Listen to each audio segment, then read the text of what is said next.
الحمد لله رب العالمين والعاقبة للمتقين والصلاة والسلام على سيد الأنبياء والمرسلين نبينا محمد وعلى آله وأصحابه أجمعين. أما بعد، معنا اليوم الحديث الرابع والعشرون عن أبي ذر الغفاري رضي الله تعالى عنه عن النبي صلى الله عليه وسلم قال: عن النبي صلى الله عليه وسلم فيما يرويه عن ربه تبارك وتعالى أنه قال: يا عبادي إني حرمت الظلم على نفسي وجعلته محرم بينكم محرما فلا تظالموا. يا عبادي كلكم ضال إلا من هديته فاستهدوني أهدكم.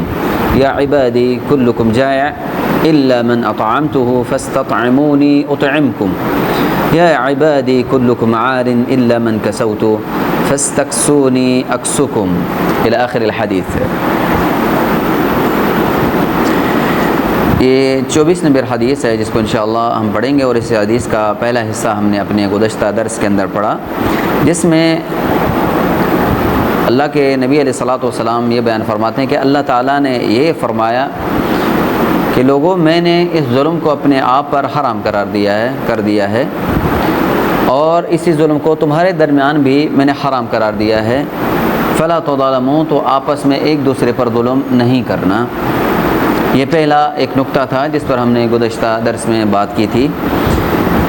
یہاں رک کے دو باتیں میں ذکر کر کے آگے چلتے ہیں.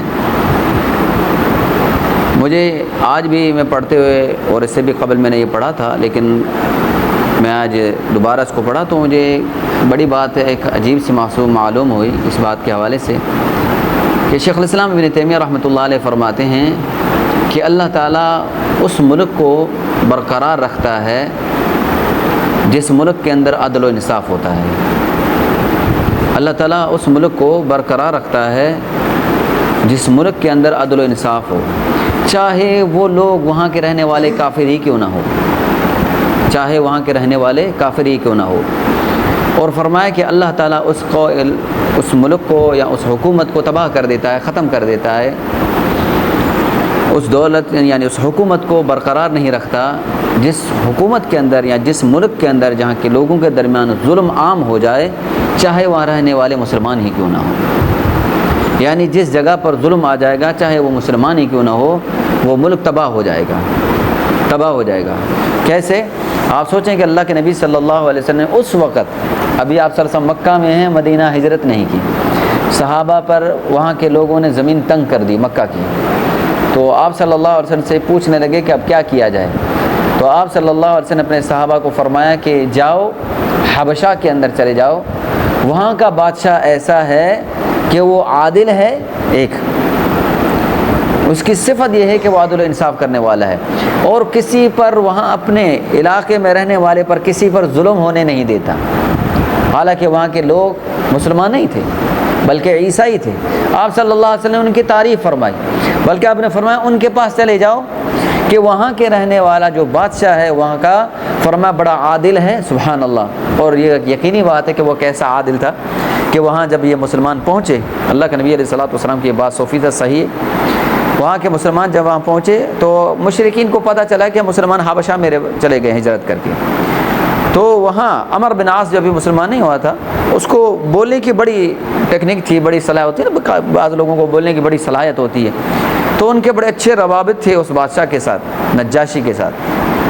تو یہ تحفے تحائف لے کے چلا گیا اور وہاں ان کے پاس اور جا کے کہا کہ یہ وہ لوگ ہیں جو ہم سے بھاگ کر آئے ہیں اور آپ کے پاس آ کے چھپ گئے ہیں، تو آپ یہ لوگ ہمارے حوالے کر دیں، ہم ان کو دیکھتے ہیں. یعنی اتنے تحفے تحائف مل گئے ہیں، پیسے مل گئے ہیں، کئی چیزیں مل گئی ہیں. تو اب کہا میں نے ٹھیک ہے بھائی، دوستی میں کام چلتا ہے، لے جاؤ. تو ہمارا کیا، ہم تو جانتے بھی نہیں ان کو کون ہے، لوگ لے جائیں تمہارے تو لے جاؤ. سبحان اللہ. اللہ کے نبی صلی اللہ علیہ وسلم کیا فرمایا کہ اس بادشاہ کے زمین میں وہ ساتھ چلے جاؤ ملک میں کہ وہاں کا بادشاہ عادل ہے اور وہاں وہ کسی پر یعنی ظلم ہونے نہیں دیتا. انہوں نے کہا کہ کچھ اگر وہ لوگ تمہارا علاقہ چھوڑ کے میرے پاس آئے ہیں تو میں ایسے تمہارے حوالے کر دوں بغیر سنے وہ کیا چاہتے ہیں، میں اپنے ملک سے ویسے ان کو نکال دوں. بلایا گیا، پوری بات سننے کے بعد کہا کہ تم میرے پاس امان میں ہو، حفاظت میں ہو، کوئی بندہ تمہارے ایک جسم پر ایک خراش بھی نہیں لگائے گا، کچھ بھی نہیں ہوگا تمہیں. یعنی باوجود کے دوستی ہے، باوجود کے تحفے تحائف ہے، سفارتی طور پر بھی سارے معاملات ہیں، حکومتی طور پر سارے معاملات ہیں، سردارانہ طور پر سارے معاملات ہیں. فرمایا کہ نہیں، وہ اپنی جگہ پر ہیں، لیکن اگر کوئی غریب میرے پاس آئے تو اس پر بھی ظلم نہیں ہوگا. اجنبی ہے، کہیں سے بھی آیا اور میں پکڑ کے اس کو ظالموں کے حوالے کر دوں، ایسے نہیں ہوگا. دوسرا دن دوبارہ ہوا کہ دوبارہ کان بھرے بادشاہ کے، بھائی دیکھو آپ نے جن لوگوں کو رکھا ہے، آپ نے ان کا کہ رہ لیں یہاں پر، لیکن یہ تو نہ تو تمہارے دین پر ہے نہ ہمارے دین پر ہے، یہ تو اپنا ہی دین لے کے آ گئے ہیں. ان سے ذرا اپنے دین کے بارے میں پوچھو کیا کہتے ہیں. اب عیسائیوں کے اندر عام طور پر کیا ہے، عیسیٰ علیہ السلام کو اللہ کا بیٹا کہتے ہیں، یہ معروف عقیدہ ہے. انہوں نے بلایا دوبارہ، انہوں نے کہا پوچھو تو ذرا عیسیٰ بن مریم کے بارے میں پوچھو، مریم علیہ السلام کے بارے میں پوچھو. تو سیدنا جعفر طیار نے ان کے سامنے قرآن مجید کی سورہ مریم کی تلاوت کی اور پوری وہ بات ذکر کی. تو اس نے ایک زمین سے نا تنکا اٹھایا اور کہا کہ اللہ کی قسم جو بات تو نے بات کی ہے نا، ایک تنکا یہ ذرہ بھی تو نے نہ آگے کی ہے نہ پیچھے کی ہے، یعنی بالکل 100% تم نے بات صحیح کہی ہے. اور جس نبی کی تم یہاں بات لے کر آئے ہو نا، یہاں پر بادشاہ ہو کر اس طرح کی بات کہنا بہت بڑی بات ہوتی ہے. کہا کہ یہ تنکا، اس تنکے کے برابر بھی تو نے کوئی زیادتی نہیں کی بات کے اندر، 100% صحیح کہا ہے تو نے. یہ وہی بات ہے، یہ وہی ناموس ہے، یہ وہی بات ہے جو پہلے نبیوں پر بھی نازل ہوئی ہے.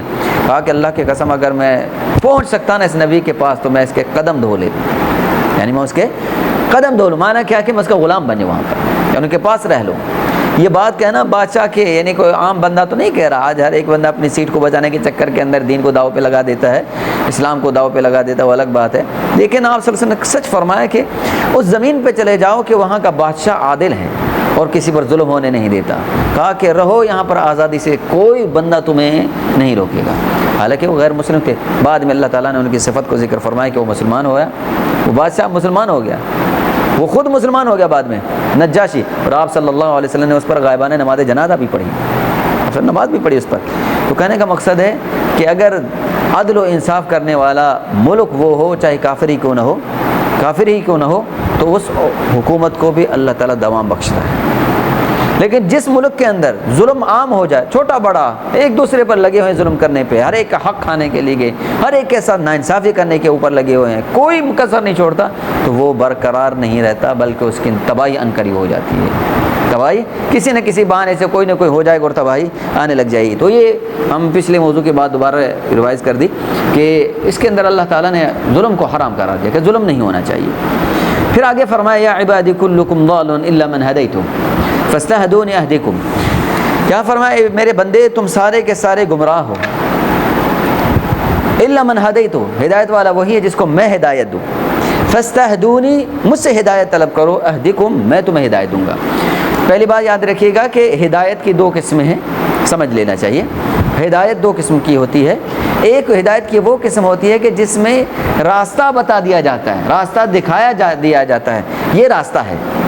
مثال کے طور پر مجھے اس طرف جانا ہے تو بتائے کہ بھائی یہ راستہ ہے، ایک یہ بتا دیا، بات ختم ہو گئی. یہ راستہ جنت کا ہے، یہ توحید کا ہے، یہ اسلام کا ہے، یہ نہیں پورا راستہ بتا دیا، حق کا راستہ پورا بتا دیا. یہ ہے راستہ دکھانا، اس کو کہتے ہیں ہدایت و ارشاد. یعنی یہ وہ ہدایت ہے جس میں رہنمائی کی گئی ہے، یہ راستہ ہے آپ کے سامنے.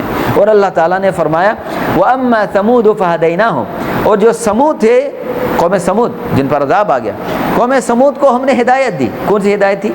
یعنی ان کے طرف ہم نے رسول بھیجے تاکہ ان کو بتا دیا گیا، یہ راستہ دکھا دیا گیا، بھائی یہ حق کا ہے، نہ حق ہے، جنت کا ہے، جہنم کا ہے، اللہ کو راضی کرنے والا، اس سے اللہ ناراض ہوگا، یہ سارے معاملات ہیں. راستہ ان کو پورا بتا دیا. فَاسْتَحَبُّ الْعَمَىٰ عَلَى الْهُدَىٰ، ان لوگوں نے گمراہی کو ہدایت پر ترجیح دے دی. ہدایت پر گمراہی کو، اندھے پن کو انہوں نے ترجیح دے دی، تو اللہ تعالیٰ نے ان کو ہلاک کر دیا، تباہ کر دیا. تو ہدایت کی یعنی پہلی قسم وہ ہے جس کو ہدایت ارشاد کہتے ہیں، یعنی ہدایت کا راستہ دکھانا، اور یہ نبیوں کا کام ہے. اسی بات کا اللہ تعالیٰ نے یعنی بیان فرمایا اپنی کتاب کے اندر.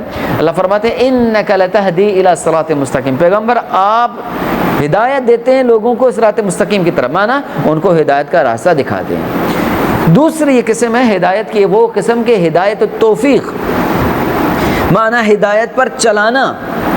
ہدایت پر چلانا یہ اللہ تعالیٰ کا کام ہے، یہ اللہ تعالیٰ کا کام ہے.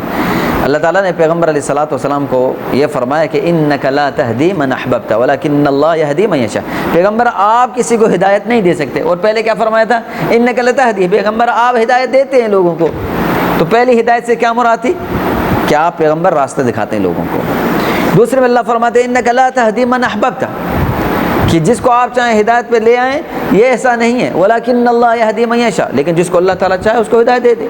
اللہ تعالیٰ سورہ قصص کے اندر یہ بات ذکر فرماتے ہیں۔ تو یہاں پر جس بات ہدایت کی نفی ہے وہ ہدایت پر چلانا ہے، یہ پیغمبر کا کام نہیں، ان علیک الا البلاغ، پیغمبر آپ کا کام پہنچانا ہے، بتلانا ہے۔ تو یہاں جو ہدایت ہے وہ ہدایت توفیق ہے، ہدایت توفیق یعنی ہدایت پر چلانا۔ اور سبحان اللہ، یہی بات اللہ تعالیٰ نے قرآن مجید میں ہمیں سکھائی ہے۔ کیا؟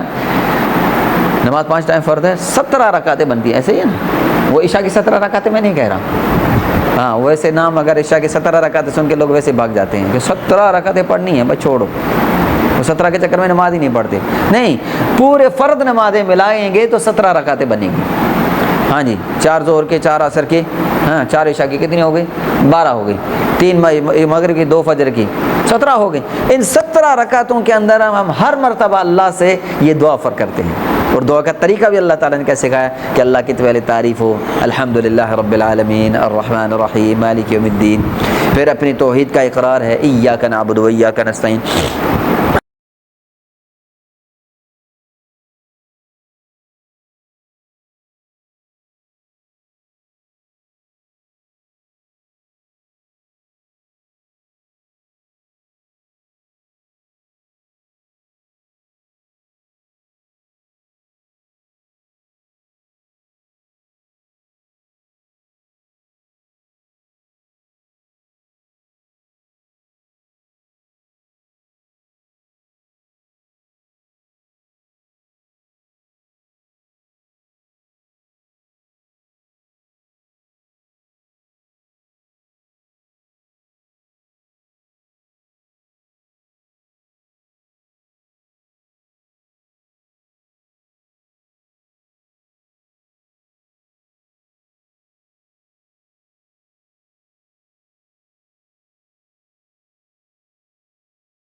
ہدایت کی 2 قسمیں ذکر ہو رہی تھیں، جس کے اندر یہ بیان ہو رہا تھا کہ اللہ کے نبی علیہ الصلوۃ والسلام کو جس ہدایت کا کہا گیا کہ وہ ہدایت ارشاد ہے، دوسرے میں ہدایت توفیق ہے۔ ہم نماز کے اندر یہ دعا کرتے ہیں بار بار، 17 رکعتوں کی بات چل رہی تھی ہماری کہ ان 17 رکعتوں کے اندر ہم اللہ تعالیٰ سے یہ دعا کرتے ہیں۔ پہلے کیا؟ ہم اللہ تعالیٰ کی تعریف بیان کرتے ہیں، اللہ تعالیٰ نے تعریف بھی سکھائی، ایاک نعبد و ایاک نستعین، پہلے الحمد سے شروع ہے، اللہ کی تعریفات ہو گئیں، پھر یہ فرما دیا ایاک نعبد و ایاک نستعین، اللہ تیری ہی عبادت کرتے ہیں اور تجھ سے ہی مدد مانگتے، کسی اور سے نہیں، اللہ تیرے علاوہ کسی اور کی عبادت بھی نہیں کرتے۔ فرمایا اہدنا الصراط المستقیم، یہ اہدنا الصراط المستقیم، یہ بنا کہ راستہ ہدایت کا دکھا بھی اور اس پر چلا بھی، اس پر دوام بخش، اس پر ہمیشگی دے اللہ، اس پر ہمیں ثابت قدم رکھ۔ تو یہ دعا ہے جو اللہ تعالیٰ نے ہمیں سکھائی ہے، ہم نماز کے ہر رکعت کے اندر یہ پڑھتے ہیں۔ تو یہاں پر یہی بات ہو گئی، یہ بات ہو رہی ہے حدیث کے اندر کہ فرمایا ہر ایک تم میں سے گمراہ ہے، یعنی کیونکہ معاشرے کے اعتبار سے ویسے بچہ تو فطرت اسلام پر پیدا ہوا، لیکن جس معاشرے میں پیدا ہوا ہے وہ کیسے، اللہ کے نبی علیہ السلام سے فرمانا ہے کہ فَأَبَوَاهُ يُهَوِّدَانِ وَيُنَصِّرَانِ وَيُمَجِّسَانِ، اس کے ماں باپ یہاں تو اس کو یہودی بنا دیں یا عیسائی بنا دیں یا اس کو مجوسی بنا دیں، بے دین بنا دیں، یا پھر وہاں کے ایسے ہوتا ہے نا بچے ان کے والدین نہیں ہیں، فوت ہو گئے، لیکن معاشرے سے بڑا تاثر لے لیتے ہیں، جہاں پر رہ رہے ہیں، جہاں سے پرورش پائی جا رہی ہے، وہاں کے ماحول کا بڑا اثر ہوتا ہے۔ تو فرمایا ان سب کے باوجود ہدایت مل جانا وہ کس کی طرف سے ہے؟ اللہ کی طرف سے، اللہ کی طرف سے۔ آپ دیکھیں نا ہدایت اسلام ہے، کئی ایسے کام ہیں یہاں کے بیٹھ کے مسلمانوں کے ملک کے اندر وہ لوگ نہیں کر رہے، لیکن باہر رہ کر ایسے کفر کی جگہ پر رہ کر وہ لوگ کام کر رہے ہیں، کفر کی جگہ کے اندر رہ کر بھی وہ اسلام۔ مثال کے طور پر یہاں مسلمانوں کے ملک کے اندر پردہ نہیں ہو رہا، مسلمانوں کے ملک کے اندر پردہ نہیں ہو رہا، لیکن کچھ اللہ کے وہ نیک بندیاں ہیں جو ان ملکوں کے اندر رہ رہی ہیں جہاں پر کفر ہی کفر ہے، لیکن اس جگہ پر رہ کر بھی وہ پردے اور حجاب کا یعنی اہتمام کرتی ہیں۔ تو جس کو اللہ توفیق دے دے، تو فرمایا فاستہدونی، مجھ سے ہدایت طلب کرو، اہدیکم، میں تمہیں ہدایت دوں گا۔ ایک بات تو سمجھ آ گئی کہ یاد رکھ لو کہ یہ ہدایت جو ملنا ہے یہ اللہ کی طرف سے، اسی لیے کہتے ہیں 3 نعمتیں ایسی ہیں، علماء کا قول ہے 3 نعمتیں ایسی ہیں کہ جس میں انسان کوئی اس کا یعنی خود مختاری نہیں ہے، یعنی کچھ یعنی کہ میں کماؤں گا تو مل جائے گا۔ 3 چیزیں، نمبر 1 وجودہ من العدم، کہ دنیا کے اندر اس کا وجود آنا، یعنی وہ دنیا میں آ گیا، اس میں اس کا تو کوئی کمال نہیں ہے کہ وہ آ گیا، اس کا کوئی اختیار نہیں ہے، اس میں اس کی کوئی محنت نہیں ہے۔ وہ دنیا میں آنا یہ اللہ کی منشاء پر ہے، انسان کا کوئی کہیں کمال نہیں ہے، اس کی کوئی محنت نہیں ہے، یہ اللہ کی طرف سے محض اللہ کا تو احسان اور توفیق ہے دنیا کے اندر ہے۔ نمبر 2 ہدایت اسلام ہے، یہ بندہ اللہ تعالیٰ نے اس کو مسلمان کے گھر میں پیدا کیا یا مسلمان بنا دیا، ہدایت سے نواز دیا، تو یہ اللہ کی طرف سے نعمت ہے، اس کا خود کا کوئی کمال نہیں ہے۔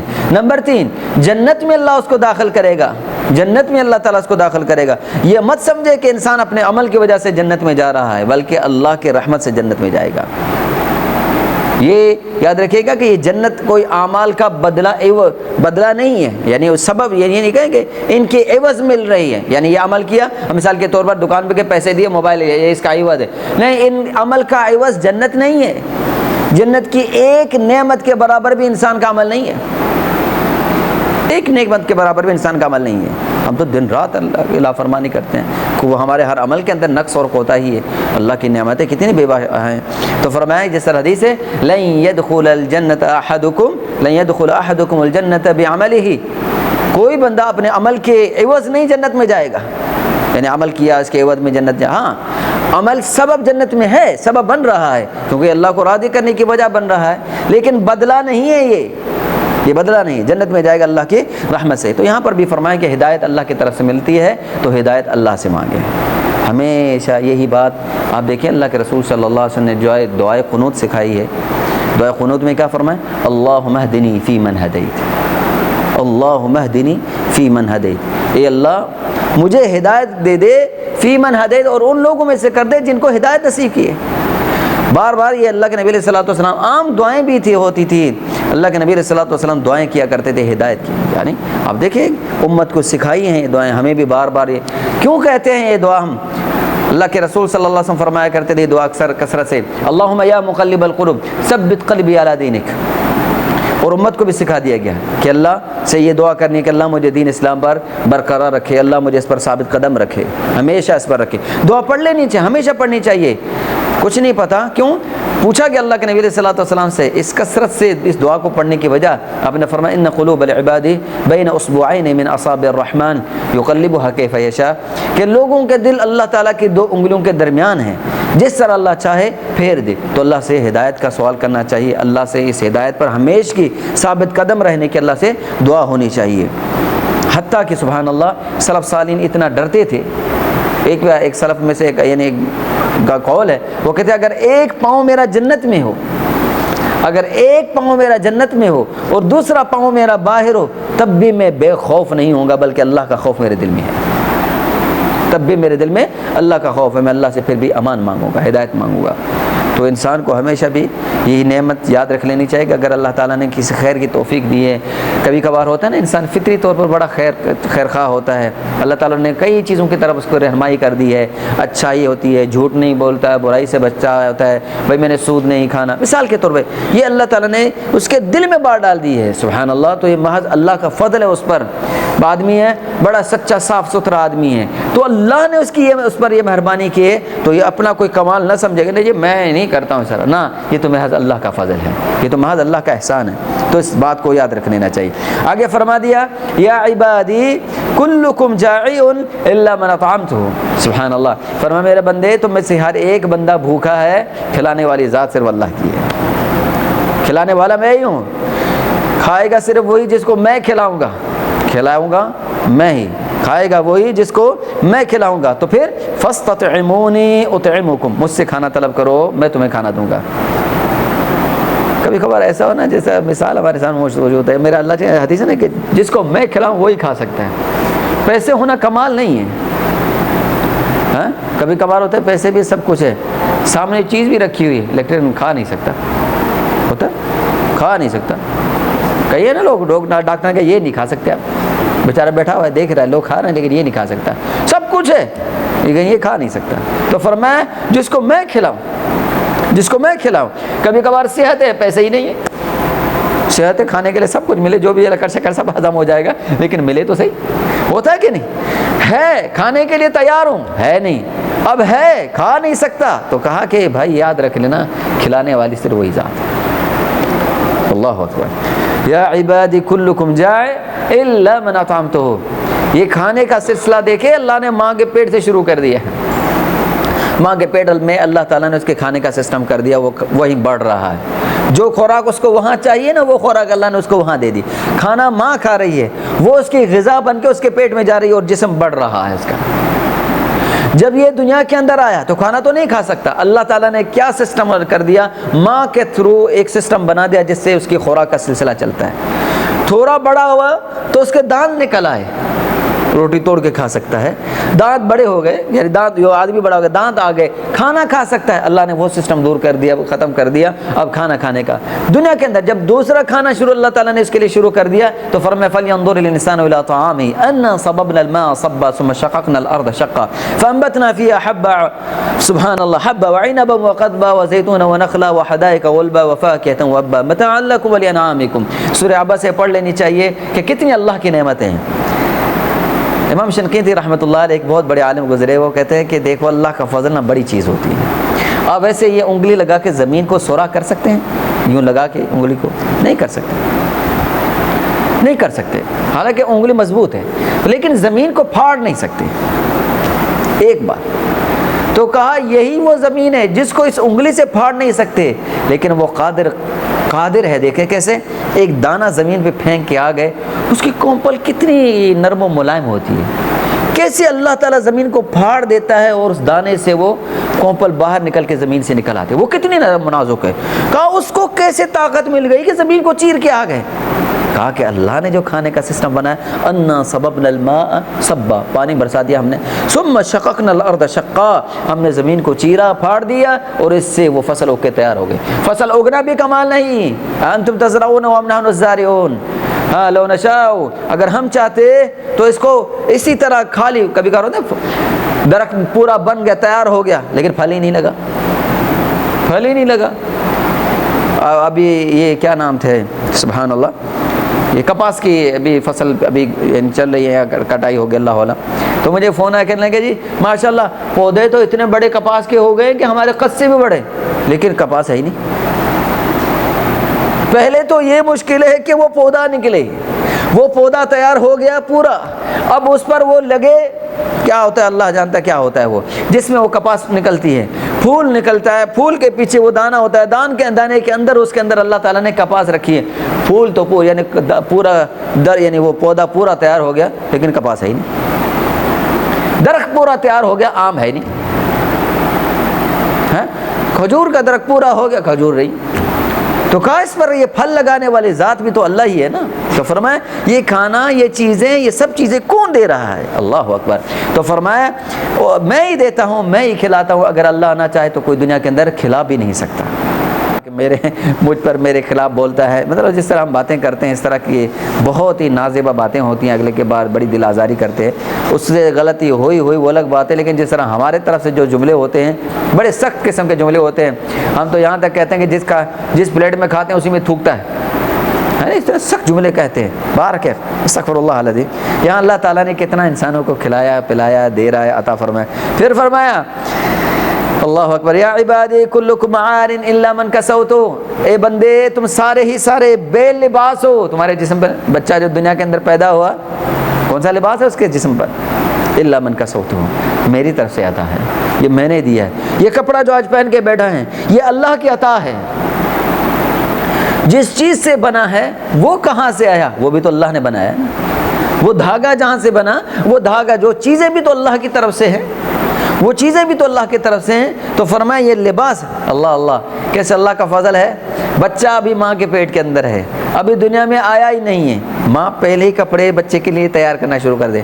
پتہ نہیں لڑکا ہے لڑکے کچھ پتہ نہیں ہے، لڑکے کے کپڑے بھی تیار ہو رہے ہیں، لڑکی کے کپڑے بھی تیار ہوئے ہیں، بچہ ہے پتہ نہیں، بچی ہے پتہ نہیں، دونوں کے سوٹ تیار ہوئے ہیں. اللہ ہی نے تو اس ماں کے دل میں یہ محبت ڈالی کہ اس کے لیے کپڑے تیار کرنے. دنیا میں آیا تو اللہ وہ سبحان اللہ اس کو کپڑے میں لپیٹ دیا، کپڑے میں ڈال دیا اس کو. میرے رب کے کیا احسانات ہیں، اللہ کی قسم. اگر اللہ کی نعمتیں انسان صرف یاد کرے نا کہ میرے رب کی کتنی نعمتیں ہیں، یہ کپڑا، یہ کھانا، یہ پینا، سبحان اللہ. کبھی کبھار ہوتا ہے نا کہ کھانا سامنے، ہمارے شیخ صاحب کہتے تھے، میں ان کو کہتا شیخ صاحب پہلے پوچھتے کھانا کیا ہے، وہ مجھے اللہ ان کی مغفرت فرمایا ہے، میرے شیخ تھے. تو میں پوچھتا شیخ صاحب چلیں کھانا کھائیں، تو کہتے کھانا کیا ہے. میں نے کہا کھانا کھانا ہی ہوتا ہے. چلو نہیں کہ نہیں کھانا اگر اس کے اندر شوربہ ووربہ تو ہم کھا لیں گے وغیرہ نہیں. میں نے کہا شیخ صاحب شوربے کے ساتھ، کہہ رہے بھائی دانت کہاں ہیں ہمارے، وہ شوربہ ہوگا تو روٹی توڑ کے اس کے اندر بھگو کے وہ کھا لیں گے اور کیا کریں گے، اب باقی تو ہم سے تھوڑی نہ کھایا جائے گا. دیکھیں اللہ کی قدرت، وہی کھانا ہے مزے سے کھا رہے ہیں. وقت گزرنے کے بعد دانت آ گئے، دانت نہیں تھے ہاں تو اللہ نے سسٹم بنا دیا، دانت ختم ہو گئے، اب دوبارہ اسی منزل پہ دوبارہ آ گئے. وہ چیز کھا نہیں سکتا جو پہلے، گوشت توڑ موڑ کے کچا پکا بھی کھا لیا اس نے، ہاں میدا ٹائرڈ ہے کھا گیا، میدے نے ہضم کر لیا. اب بڑھاپا آ گیا، نہیں جی دانت بھی لڑکھڑانے لگے. ڈرتے ہیں زیادہ کوئی سخت چیز کھانے سے، ایسا نہ ہو کہ اس چکر کے اندر میرے دانت ہی ٹوٹ جائے، دوبارہ پورا خان سسٹم ہی ختم ہو جائے. بندہ ڈر جاتا ہے نا، احتیاط کرتا ہے. سبحان اللہ، یقین جانے بہت احتیاط کرتے ہیں چلنے میں، بیٹھنے میں، اتنے میں. کیوں؟ جوانی ہے، سارا سسٹم جڑ جاتا ہے. بچپن ہے سارا، کتنے بچپن میں بچے اتنا گرتے ہیں، اتنی چوٹیں لگتی ہیں. صبح پھر ٹھیک ہے، سر پہ وہ بنا ہوگا کیا کہتے ہیں انڈیکیٹر نکلا ہوگا، پھر بھی کھیل رہے ہوتے ہیں، کوئی مسئلہ ہی نہیں. اگر یہ کسی بوڑھے آدمی کے ساتھ ہو جائے، ٹانگ پہ لگ جائے تو بھی سر پہ پڑ جاتا ہے، تو بڑا معاملہ عجیب سا ہو جاتا ہے. تو سبحان اللہ، تو فرمایا میں کھلاتا ہوں، میں تمہیں پہناتا ہوں، تو مجھ سے کیوں نہیں مانگ رہے؟ تو فرمایا مجھ سے مانگو میں عطا کروں گا. اللہ اکبر. آگے یہ بات جو نا بہت عظیم ہے. فرمایا یا عبادی انکم تخطئون باللیل والنہار وانا اغفر الذنوب جميعا فاستغفرونی اغفر لکم. کبھی کبھار یہ ہوتا ہے نا کہ بھائی میں نے تمہیں پیدا کیا، میں نے تمہارے اوپر ظلم کو حرام کر دیا کہ ظلم نہیں کرنا، عدل و انصاف کے ساتھ، پیار محبت کے ساتھ رہنا. نمبر 1، میں نے تمہیں ہدایت دی، میں نے تمہیں کھلایا، میں نے تمہیں پلایا، پہننے کے لیے لباس میں نے تمہیں عطا کیا، اب میری نافرمانی. میرا باپ بھی کہتا ہے یہ میرا بیٹا کتنا نافرمان ہے میرا. ہاں دوست ہے تو کہے کوئی اور ہو تو. میں نے کہا نا ابھی ہم جملہ گزرا تھا ہمارے کہ ہم کسی کو کہتے ہیں اگر کسی پر احسان کرے وہ ہماری مخالفت کرے تو کیا کہتے ہیں؟ نمک حرام ہے بہت بڑا، کھاتا ہے وہیں پر وہ اس طرح کی چیزیں کرتا ہے، میری مخالفت کرتا ہے، میری نافرمانی کر رہا ہے. قربان جاؤں میرے رب کی رحمت پر. اللہ تعالیٰ نے کیا فرمایا؟ کھلایا پلایا، ہدایت عطا فرمائی، کپڑے پہننے کے لیے دیے، نعمت اسلام سے نوازا، ساری چیزیں آئیں. پھر فرمایا اے میرے بندے، یہ لفظ جو نا یا عبادی، یہ لفظ رحمت کے ساتھ تعلق رکھتا ہے. جب بھی اللہ تعالیٰ اپنے رحمت اور شفقت کا ذکر فرماتے ہیں وہاں عبادی ذکر فرماتا ہے. فرمایا وَإِذَا سَأَلَكَ عِبَادِي عَنِّي فَإِنِّي قَرِيبٌ. پیغمبر جب میرے بندے میرے بارے میں پوچھے تو ان کو بتا دو میں بڑا قریب ہوں تمہارے. وہاں عبادی. رسول اللہ صلی اللہ علیہ وسلم کا مقام جو بڑا ذکر کرنا تھا وہاں پر بھی فرمایا تبارک الذی نزل الفرقان علی عبدہ. برکت ہے، بڑی بابرکت ذات ہے جس نے اپنے بندے پر نازل فرمایا. معراج کا تذکرہ ہوا تب بھی رسول اللہ کی صفت عبدیت کا ذکر ہوئی. فرمایا سبحان الذی اسری بعبدہ لیلا من المسجد الحرام الی المسجد الاقصی. تو یہ عبادی عبادی بڑا رحمت والا اور محبت والا انداز ہے، یعنی گناہ بھی کر رہا ہے. فرمایا یا عبادی انکم تخطئون باللیل والنہار. ظاہری بات ہے انسان ہے، بشر ہے، یہ تو مانا نہیں نا کہ وہ ملائک فرشتہ ہے کہ اس سے غلطی صادر نہیں ہوگی، غلطی تو ہوگی سبحان اللہ. لیکن رب کی رحمت کتنی وسیع ہے. کھانا کھانے کے بعد یہ نہیں کہی یہ کیا بات ہے، کھاؤ میرا پیو میرا اور میری ناشکری میری نافرمانی کرتے ہو، نہیں. فرمایا یا عبادی انکم تخطئون باللیل والنہار. تم خطا کرتے ہو دن کو بھی رات کو بھی، دن کو بھی تمہارے سے غلطیاں سرزد ہو جاتی ہیں، رات کو بھی ہوتی ہیں. پھر کیا وانا اغفر الذنوب جميعا. اس بات کو مت بھولنا کہ تیرے گناہوں کو میں ہی بخشوں گا، اور ایک یا دو کو نہیں، جميعا سب گناہوں کو میں ہی معاف کرتا ہوں. سب گناہوں کو میں ہی معاف کرتا ہوں، فاستغفرونی، مجھ سے بخشش مانگو، میں ہی تمہیں معاف کر دوں گا، اغفر لکم، میں تمہارے گناہوں کو معاف کر دوں گا۔ تو یہاں پر بھی بتلانا مقصود ہے انسان کو۔ ایک سوال بھی ابھی آیا تھا کہ اب مجھے کہتا میں گناہ کرتا ہوں پھر اللہ سے معافی مانگتے ہیں،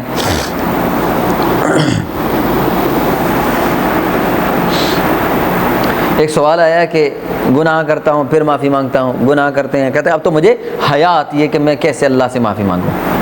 ایک عالم نے بڑا پیارا جواب دیا، کہا یہی تو چاہتا ہے شیطان، یہی تو چاہتا ہے شیطان کہ تجھے اللہ سے دور کر دے۔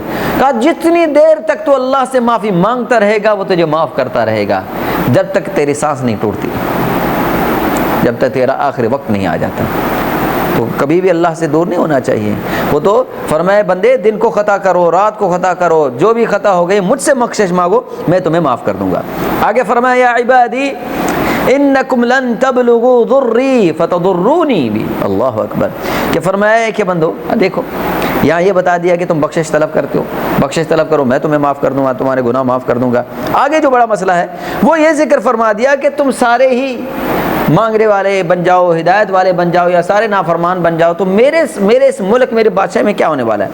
فرمائے دیکھو یا عبادی، اے میرے بندو، انکم لن تبلغوا ضری فتضرونی ولن تبلغوا نفعی فتنفعونی۔ بھائی تمہارا ایمان لانا، تمہارا ہدایت پہ چلنا، کیا اللہ تعالیٰ کو، یا ہمارا ایمان پہ رہنا، یہ سب کیا اللہ تعالیٰ کو کوئی نفع دے گا؟ اللہ تعالیٰ کو کوئی فائدہ ہے اس چیز کا؟ سبحان اللہ، یاد رکھیے گا یہ جتنے اعمال ہم کر رہے ہیں، یا تو استغفار کر رہے ہیں، اللہ سے گناہوں کی بخشش مانگ رہے ہیں، کیا اس میں کوئی اللہ کا فائدہ ہے یا اللہ کو فائدہ دے رہے ہیں، اس کے بادشاہت بڑھا رہے ہیں؟ قطعاً نہیں۔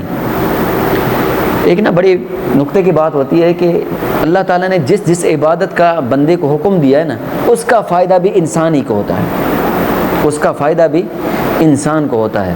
ہاں وہ تعبد ہے، وہ عبادت ہے اللہ کی، لیکن ذرا غور سے جا کے دیکھیں نا تو اس کے فوائد انسان ہی کے، انسان کو اس کے فائدے ملتے ہیں۔ مثال کے طور پر نماز کا ذکر لے لیں، اللہ تعالیٰ نے فرمایا نماز کا حکم کر دیا، نماز فرض کر، نماز عبادت ہے، ایک بات تو ختم ہو گئی، وہ اللہ کے لیے، لیکن انسان کو کیا فائدہ ہے اس کے اندر؟ کیا فائدہ ہے؟ نمبر ایک کہا کہ جب مصیبت آئے نا انسان کو، جب انسان کو مصیبت آ جائے اور کچھ سمجھ نہیں آ رہی ہوتی ہو، تو اگر اس وقت کوئی چیز مددگار ثابت ہوگی تو وہ نماز ہوگی اس کے لیے۔ وَاسْتَعِينُوا بِالصَّبْرِ وَالصَّلَاةِ إِنَّ اللَّهَ مَعَ الصَّابِرِينَ، یہ مدد دے گی اس کو۔ انسان بچنا چاہتا ہے برائیوں سے، کوئی چیز ہے جو بچائے گی، وہ عبادت اپنی جگہ ہو گئی، لیکن یہ چیز ایک اور بھی کام کر رہی، نفع دے رہی، وہ کیا؟ إِنَّ الصَّلَاةَ تَنْهَىٰ عَنِ الْفَحْشَاءِ وَالْمُنكَرِ، یہی نماز انسان کو بے حیائی اور منکر، بے حیائی فاحشی کام سے روکتی ہے۔ تو فوائد ہیں دنیا کے اندر، روزے کا دیکھ لیں، حج کا لے لیں، زکوٰۃ کا لے لیں، ہر ایک عبادت کا، وہ عبادت ہے لیکن انسانوں کے اس کے اندر فائدے بھی ہیں ذاتی طور پر، انفرادی اور اجتماعی دونوں ہی۔ تو فرمائے کہ اچھا چلو جی تم نیک کام کر لے ہو، ہدایت پہ آ گئے، تو مجھے کوئی فائدہ ہوگا؟ فرمائے نہیں، اگر تم سارے ہی گناہ پہ گناہ کرتے جا رہے ہو، گناہ پہ گناہ کرتے ہو اور معافی بھی نہیں مانگ رہے، کھا بھی رہے ہو، پی بھی رہے ہو، سبحان اللہ، اللہ نے یہ تو نہیں کہا کہ آج کے بعد تمہارا کھانا بند، آج کے بعد تمہارا پینا بند، آج کے بعد تمہاری سورج سے روشنی لینا بند، چاند سے روشنی لینا بند، کپڑے لباس ہے وہ بھی اتار دے، ختم کر دے۔ قادر ہے وہ تو کر سکتا ہے، قادر ہے، لیکن نہیں، آج تک کسی کافر کا کھانا بند نہیں ہوا، آج تک کسی کافر کا پانی بند نہیں ہوا، وہ چل رہا ہے۔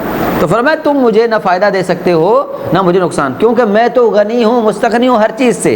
آگے فرمایا یا عبادی، یہ 7ویں مرتبہ ہے جو حدیث میں آتا ہے، یہ 7ویں مرتبہ ہے یا عبادی۔ آگے ایک اپنی استغنا کا ذکر فرمایا، یا عبادی لو ان اولکم واخرکم وانسکم وجنکم كانوا على اتقى قلب رجل واحد منکم ما زاد فی ملک شیئا، کہ فرمایا اگر سارے تمہارے پہلے جو مر چکے ہیں، یعنی آدم علیہ السلام سے لے کر وہ سارے اب تک، وآخرکم یہ تمہارے بعد آنے والے قیامت تک، وہ سارے زندہ مردہ سارے آ جائیں، وانسکم وجنکم تمہارے انسان اور سارے تمہارے جن۔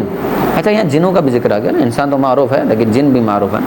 ہاں کچھ لوگ نا جنوں کا انکار کر دیتے ہیں، جنوں کو نہیں مانتے کہ جنوں کون سی مخلوق ہے، یہ تو ویسے ایک طاقت ہے جس کا نام ہے، جن میں کوئی چیز نہیں ہے۔ نہیں، اللہ کے رسول صلی اللہ علیہ وسلم نے ذکر فرمایا، قرآن مجید میں اللہ تعالیٰ نے ذکر فرمایا، وہ چیز حقیقت ہے جس کا ثبوت ہے اللہ اور اس کے رسول صلی اللہ علیہ وسلم دونوں سے۔ ہاں تو فرمایا وآخرکم وانسکم وجنکم، ہاں تمہارے انس اور تمہارے جن سارے کانو علی اتقا، سارے مل کر ایک متقی آدمی کے دل کے مانند ہو جائیں. یعنی یہ نہیں کہا کہ سارے متقی بن جائیں، نہیں، سارے ایسے بن جائے جیسے ایک سب سے بڑا متقی آدمی ہے. تو لوگوں نے کہا، پوچھا مفسر محدثین نے کہا کہ اس سے کیا مراد نہیں، سب سے بڑا متقی کون ہے؟ اللہ کے رسول صلی اللہ علیہ وسلم. کہا کہ اتنا بڑا تقویٰ لے آئی نا، تب بھی اللہ کے ملک کو بڑا نہیں، بادشاہ کو بڑا نہیں سکتے. اللہ کی بادشاہ تو وہیں کے وہی ہے. پھر فرمایا یا عبادی لو ان اولکم وآخرکم وانسکم وجنکم كانوا على افجر قلب رجل واحد منکم ما نقص ذلك من ملک شیئا. اگر سارے ہی فاسق اور فاجر اور کافر بن جائیں تب بھی اللہ کے بادشاہ میں ایک ذرہ بھی کمی نہیں کر سکتے. ایک سوال ہے یہاں پر، اللہ تعالیٰ آج بھی دے رہا ہے، وہ پہلے بھی دیتا رہا ہے اور اس کے بعد بھی دیتا رہے گا. وہی خالق ہے، وہی رزاق ہے، وہی وہاب ہے. اس حدیث میں یہ کیوں کہا گیا ہے؟ ذرا غور کریے گا. یہ 9 نمبر ہے. فرمائے لو ان یا عبادی لو ان اولکم وآخرکم وانسکم وجنکم قاموا فی صعید واحد، کہ اگر تمہارے سارے اول آخر انسان جن سارے مل کے ایک میدان میں کھڑے ہو جائے. یہ صعید ایک میدان میں کھڑے ہونے کا کیا معنی ہے اس کے اندر؟ یعنی اس میں اللہ تعالیٰ نے اپنی قدرت کا ذکر فرمایا ہے. کبھی کبھار ہوتا ہے نا، کلاس میں بیٹھے اسٹوڈنٹ 100 ہوں، استاد پڑھا رہا ہے، ایک طالب نے سوال پوچھا، اس کو دے دی بتا دیا. دوسرے نے پوچھا، 2 نے پوچھا، ان کو بتا دیا. ایک ہی سوال تھا، بتا دیا ان کو بھی. اس طرح کرتے 100 طلبا کو انہوں نے جواب دیا. لیکن یہ سارے 100 کے 100 کھڑے ہو جائیں، 100 کیا 5 ہی کھڑے ہو جائیں صرف، ہاں 3 کھڑے ہو جائیں صرف، اور تینوں ایک ارے یا 2 ہی کھڑے ہو جائیں، ایک ادھر یہ سوال کرے ادھر وہ سوال کرے، استاد کو سمجھ نہیں آ رہی کہ کون کیا کہہ رہے ہیں. کمزور ہے انسان، محدود ہے، ضعیف ہے. اللہ اکبر، اس کی قدرت دیکھے. وہ یہ بھی کہہ سکتا ہے تمہارے سارے انس اور جن پہلے مانگے جو بھی ہے سارے مانگے میں ان سب کو عطا کروں گا، لیکن نہیں کہا. سارے ایک ہی میدان میں، ایک ہی وقت میں، ایک ہی آواز میں سارے پکارے ہیں، ایک ہی میدان میں ایک ہی جگہ پر کھڑے. ایک ہوتا ہے نا کہ الگ الگ جگہوں پر الگ الگ بات، لیکن ایک ہی جگہ پر ایک ہی وقت میں ایک ہی آواز میں ہر ایک بندہ اپنی اپنی بات مانگ رہا ہے، اپنی اپنی چیز مانگ رہا ہے. تو اس میں اللہ کی قدرت ہے. فرمایا وَإِذَا أَرَادَ شَيْءً أَن يَقُولَ لَهُ كُن فَيَكُونُ، اللہ کو کوئی چیز مشکل نہیں ہے. تو فرمایا سارے مل کر بھی مانگ لے اللہ سے. فَسَأَلُونِي، مانگ لے مجھ سے. فَآتَيْتُ كُلَّ وَاحِدٍ مَسْأَلَتَهُ، میں ہر ایک کو اس کے سوال کے مطابق عطا کروں گا. اللہ اکبر. فرمایا ما نقص ذلك مما عندي، میرے پاس جو خزانے بھرے ہوئے نا ان میں سے اتنی بھی کمی نہیں آتی. کما ينقص المخيط اذا ادخل البحر، یہ جو مثال دی ہے یہ بھی بڑی سمجھنے والی ہے. کہا کہ یہ سوئی اگر سمندر میں داخل کی جائے نا جتنا وہ یعنی اس مقدار کے برابر بھی کمی نہیں آتی. کیا مطلب ہے؟ پہلی بات ہے سوئی کی جو بناوٹ ہے نا، ذرا غور کریے گا. سوئی کی بناوٹ کو آپ پانی میں ڈالیں، اس کے اوپر پانی ویسے رکتا بھی نہیں. آپ دیکھیں نا، کبھی سوئی دیکھیں، اس کی بناوٹ ایسی ہے کہ اس کو پانی میں ڈالیں، اگر آپ ایسے لکڑی ڈالیں اس کے اندر پانی بھر جائے گا، پانی بھر جائے گا.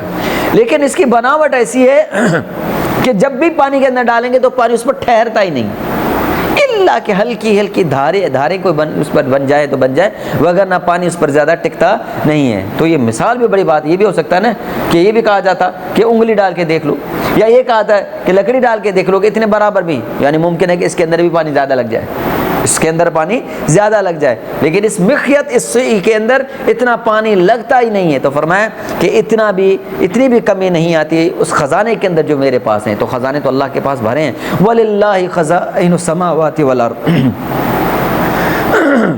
وَلِلَّهِ خَزَائِنُ السَّمَاوَاتِ وَالْأَرْضِ، کہ خزانے تو سارے کے سارے اللہ ہی کے ہیں، آسمان اور زمین کے. تو سبحان اللہ، اس اللہ کو چھوڑ کر ہم دوسروں کے پیچھے بھاگ رہے ہیں کہ 5-10 روپے اس سے مل جائیں، کوئی 50-100 ہزار اس سے مل جائے، اس کے پیچھے بھاگ رہے ہیں. وہ مالک الملک ہے جس کے پاس خزانے ہی خزانے ہیں. سبحان اللہ، اور سے ہم مانگ ہی نہیں رہے، اس سے مانگ ہی نہیں رہے. پھر فرمایا کہ یا عبادی، آخری 10واں ہے، یہ 10واں ہے اس یعنی حدیث میں جو ذکر کی ہے، یا عبادی، اے میرے بندو. اور یہ آخری مسئلہ ہے. فرمایا یا عبادی انما ہی اعمالکم احصیہا لکم. اللہ اکبر.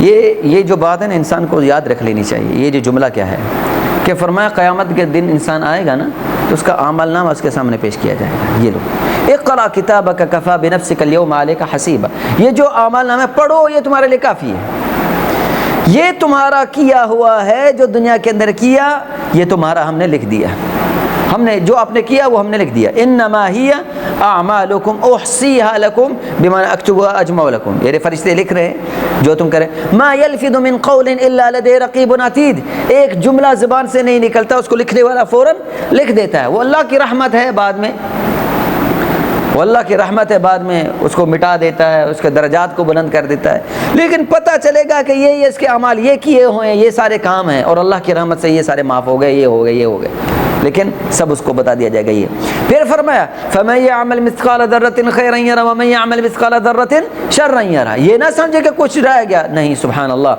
یہی وہ اعمال نامہ قیامت کے دن انسان کو دکھا دیا جائے گا تو کیا کہے گا؟ مَا لِهَذَا الْكِتَابِ لَا يُغَادِرُ صَغِيرَةً وَلَا كَبِيرَةً إِلَّا أَحْصَاهَا وَوَجَدُوا مَا عَمِلُوا حَاضِرًا، وہ اس اعمال نامے کو دیکھے گا تو کہے گا کہ ہائے، اس اعمال نامے کے اندر تو نہ کوئی چھوٹی بات چھوڑی گئی ہے نہ بڑی بات چھوڑی گئی ہے، ہر ایک چیز کو وہاں جمع کر دیا گیا ہے۔ امام احمد بن حنبل رحمۃ اللہ علیہ کے بارے میں ایک واقعہ آتا ہے کہ وہ جب بیمار تھے، انسان بیمار ہوتا ہے تو کرارنے کی آواز آتی ہے، آواز سی نکلتی ہے، تکلیف میں، بیمار ہونے میں انسان سے آواز نکلتی ہے۔ تو وہاں بیٹھے کسی نے کہا کہ طاؤس ایک تابعی ہیں، کہا ان سے ایک قول مروی ہے، وہ کہتے ہیں کہ یہ زبان سے جو نکلنے والے کرانے کی جو آواز ہے نا، اس بات کو بھی فرشتے لکھ دیتے ہیں، اس بات کو بھی فرشتے لکھتے۔ تو فوراً ہی انہوں نے اپنی زبان منہ پر ہاتھ رکھ دیا اور کہا کہ کہیں ایسا نہ ہو کہ فرشتے اس بات کو لکھ دیں کہ احمد تکلیف کے اندر کرا رہا تھا اور بے صبری کا مظاہرہ کر رہا تھا، یعنی فوراً انہوں نے اپنے زبان پہ، آج ہم بھی ماشاءاللہ کرتے کوئی بات کرتے، کسی بات کا دھیان نہیں ہوتا، لگے ہوتے ہیں باتیں کرتے، بعد میں دیکھا جائے گا صحیح ہے، سیاہ ہے، سفید ہے، وہ بات میں دیکھا جائے گا، کرتے جا رہے ہیں، لیکن یاد رکھیے، ہاں ہم نہیں حساب کر رہے لیکن حساب چل رہا ہے، ہاں ہم نہیں حساب کر رہے لیکن حساب چل رہا ہے، جو کہے جا رہے ہیں وہ لکھے جا رہے ہیں، ان کا کام ہے۔ ما یلفظ من قول الا لدیہ رقیب عتید، یہ خیر کی بات ہو یا شر کی بات ہو، اچھائی چھوٹی سی چھوٹی ہو، آپ صلی اللہ علیہ وسلم نے کیا فرمایا لا تحقرن من المعروف شیئا، کسی بھی چھوٹی بات کو، نیکی کو معمولی مت سمجھنا کہ چھوڑو بھائی یہ کیا ہے، اتنا بڑا کوئی تو کام ہے نہیں کہ چلو کریں، نہیں، چھوٹی سی چھوٹی موقع مل جائے نیکی کا وہ کر گزرے، کیونکہ یہ نیکی ممکن ہے کل قیامت کے دن اسی ایک کی وجہ سے یہ اللہ راضی ہو جائے اور ہمیں معاف کر دے۔ تو فرمایا انما ہی اعمالکم، یہ تمہارے اعمال ہیں، احصیھا لکم، میں شمار کرتا ہوں، جمع کرتا ہوں تمہارے لیے، ثم اوفیکم ایھا، پھر میں تمہیں بدلہ دیتا ہوں اس کا، میں ظلم نہیں کرتا۔ ہاں ان اللہ لا یظلم مثقال ذرہ، اللہ کسی پر ذرہ برابر بھی ظلم نہیں کرتا۔ کیسے؟ اللہ وفیکم ایھا، میں تمہیں اس کا بدلہ دیتا ہوں۔ نیکی اگر، تبھی کہتے ہیں نا سلف میں سے ایک کا قول ہے کہ بربادی ہے اس انسان کے لیے، بربادی ہے اس انسان کے لیے جس کی ایک خطا ایک ہی لکھی جاتی ہے اور جس کا ایک نیکی 700 نیکیاں لکھی جاتی ہیں۔ نہیں سمجھ آئی؟ دوبارہ کہا بربادی ہے اس انسان کے لیے کہ جس کے ایک خطا ایک ہی، یعنی ایک گناہ ہی لکھا جائے گا، اگر وہ ایک نیکی لکھ کرے تو 700 نیکیاں لکھی جاتی ہیں، لیکن پھر بھی اس کی نیکیاں پوری نہیں ہیں، تو اس سے بڑا بدبخت کون ہو سکتا ہے؟ نہیں سمجھا کہ جس کو یہ کہا گیا ایک خطا ایک گناہ لکھ دیا گیا، ایک نیکی کی 700 نیکیوں کا ثواب ملے گا، کہاں ایک کہاں 700، اتنا بڑا فرق ہے دونوں کے اندر، لیکن پھر بھی اگر وہ آدمی اتنی برائیاں اور اتنے گناہ کر کے جہنم میں جائے تو اس سے بڑا بدبخت اور کون ہو سکتا ہے؟ تو یہاں پر بھی کیا فرمایا کہ وفیکم ایھا، میں تم اس کا بدلہ دیتا ہوں۔ پھر فرمایا فمن وجد خیرا، ہاں جو اس اعمال نامے کے اندر خیر پائے، اللہ کی رضامندی کی، وہ دیکھے کہ ہاں میں کامیاب ہو گیا ہوں، میں کامیاب ہو گیا ہوں، تو فرمایا پھر یاد رکھے فلیحمد اللہ، وہاں پر اترائے نہیں، اس بات کو نہ سمجھے کہ میرا ہی کمال تھا، میں نے بہت نمازیں پڑھی بھائی، بہت روزے رکھے میں نے، دن رات بہت محنت کی میں نے، رات کو تہجدیں پڑھی، زکاتیں دی میں نے، یہ کیا میں نے، وہ کیا، نہیں، فلیحمد اللہ، اللہ کا شکر ادا کرے کہ اللہ نے اس کو اس خیر کی توفیق عطا فرما دی۔ آج میرا اور آپ کا کوئی کمال نہیں ہے، اگر میں یہ 4 باتیں آپ کو سنا رہا ہوں اور 4 باتیں آپ سن رہے ہیں، نہ تو میرا کوئی کمال ہے نہ آپ کا کوئی کمال ہے، یہ تو محض اللہ کا فضل ہے، جو اس کی مہربانی ہے کہ ہمیں اللہ کے اپنے رسول صلی اللہ، اپنے حبیب صلی اللہ علیہ وسلم کے اس فرمان کو پڑھنے کی، پھر سننے اور سنانے کی توفیق عطا فرما رہا ہے۔ ہمارا کوئی کمال نہیں بھائی، اللہ تو بے پرواہ کسی اور کو لے آئے، کوئی اور آ جائے، ہم نہ ہوں تو کوئی اور آئیں گے، اس کو کیا پرواہ ہے، یہ ہمیں اپنا ہے۔ تو فرمایا فمن وجد خیرن، جب آدمی خیر پائے تو وہ اللہ کا شکر ادا کرے، وہ اللہ کا شکر ادا کرے۔ ومن وجد غیر ذلک، اپنے اعمال میں نامے میں اگر اس کو یہ نہ ملا اور پتہ چلا کہ اس کے شر، برائیاں، گناہ، خطائیں بہت زیادہ ہیں بنسبت اس کے نیکی کے، تو پھر کس کو کہے؟ ہاں، کس کو کہے؟ کس کے اوپر ملامت کرے؟ کس کو اپنا قصوروار بنائے؟ کس کو قصوروار ٹھہرائے کہ فلاں فرمائے فلا یلومن الا نفسہ، اس وقت وہ ملامت اپنے آپ کو کرے کہ کیوں نہ سدھرا، کیوں نہ وہ اس نے اللہ اور اس کے رسول کی بات کو سنا اور مانا اور اس پر عمل کیا۔ یعنی وہ انسان، کیونکہ حدیث میں آتا ہے نا من بطأ به عمله لم يسرع به نسبه، کہ جس کا اس کو عمل اس کو پیچھے کر دے، جو آدمی اپنے عمل کی وجہ سے پیچھے ہو گیا جنت سے، لم يسرع به نسبه، تو اس کو نسب نامہ، کوئی اس کا اپنا نسب نامہ اس کو جنت میں نہیں لے کے جائے گا کہ فلاں خاندان سے تعلق رکھتا ہے، فلاں خاندان سے تعلق رکھتا ہے، اس وجہ سے نہیں۔ تو بہرحال یہ حدیث بڑی عظیم حدیث ہے، جس کو ہم نے کوشش کیا آج اختصاراً اس حدیث کے مختصراً معانی آپ کے سامنے ذکر کیے۔ یہ 10 باتیں ہیں جو اس حدیث کے اندر ذکر کی گئی ہیں۔ آپ احباب سے بھی گزارش ہے، آپ نے پڑھی سیکھی ہیں، آپ آگے بھی لوگوں کو پہنچائیں۔ یہ بات خیر کی باتیں ہیں، جیسا خیر سیکھیں آگے لوگوں تک پہنچائیں۔ اللہ تعالیٰ مجھے اور آپ کو کتاب و سنت پر عمل کرنے کی توفیق عطا فرمائے۔ بارک اللہ فیکم، جزاکم اللہ خیراً۔ السلام علیکم ورحمۃ اللہ وبرکاتہ۔